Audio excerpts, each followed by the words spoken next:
In this video, I'm going to be going over run stitch. Run stitch is primarily used for outlining. You can adjust the settings and the object properties located. Wait, let me stitch something out first. So you can adjust the settings and the object properties located right here, like the length and the variable run length. I like to keep my length at 1.8, and you guys can ignore that for now. You start by clicking your mouse and outlining whatever design, and press enter to finish off. For this example, I'm going to be outlining some shapes. So right here, I'm left clicking on my mouse, and then once I'm at the end right here, I'm going to press enter, and that's one object right here. I'm sure the start and end point is self-explanatory, but I might as well explain it for the sake of this video.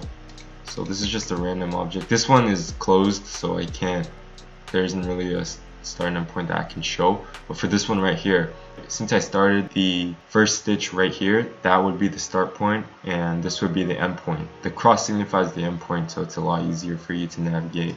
Usually single stitch isn't enough to outline, so I always like to backtrack.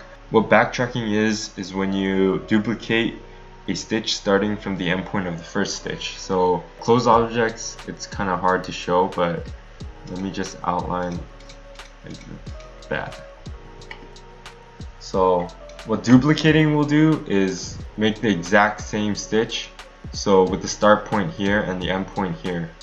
But what backtracking will do is start from where the end point of the first stitch is. As soon as I press backtrack, you'll see the end point move from here to here.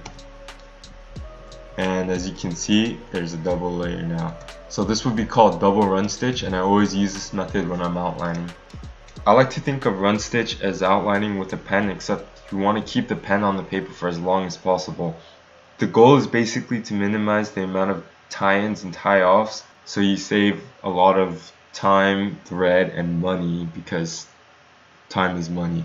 A great exercise for beginners would be to outline these shapes, or anything you want, honestly, because outlining is just literally tracing on a computer, and that's how you make the stitches. Alright, so now I'm going to show you guys an example, and for this example I'll be outlining Gon's face from Hunter x Hunter.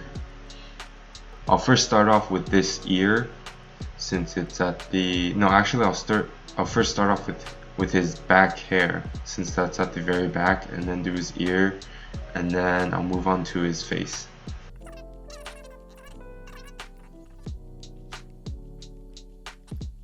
That right there is a single stitch. This would be my start point and this would be my end point. Now what I'm going to do is backtrack, so turn it into double run stitch. There we go. Now it's double, see? Now that I have his back hair down, I'm going to start on the ears. If I was actually digitizing this, I would have used satin stitch, but this video is only going to be about run stitch, just to keep it organized.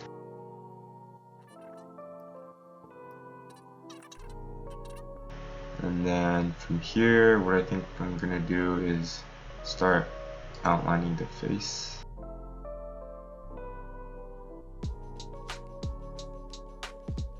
Then gotta detail his other ear.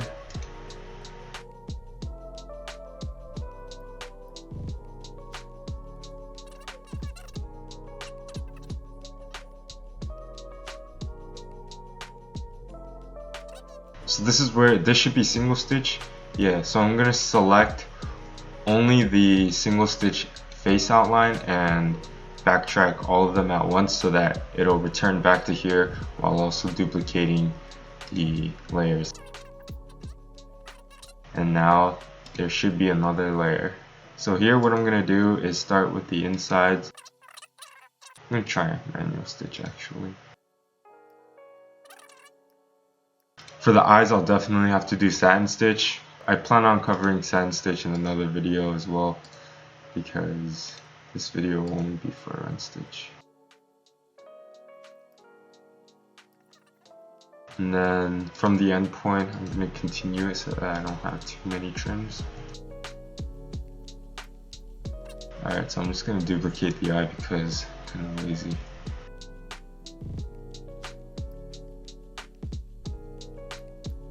After that, just have to do the eyebrows.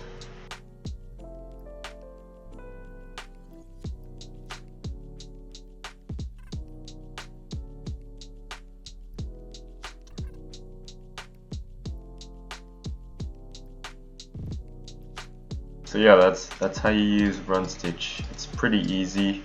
Remember, the more you practice, the easier it'll get. Consistency is key. That's all for this video. If you guys enjoyed it, let me know in the comments below. And I plan on releasing more content on other components of digitizing, so maybe in the next video will be sand stitch. This stitch right here. I don't know. Oops. I'll actually attach the embroidery file in my description for those who want to study it. And yeah, that's it. Thanks for watching.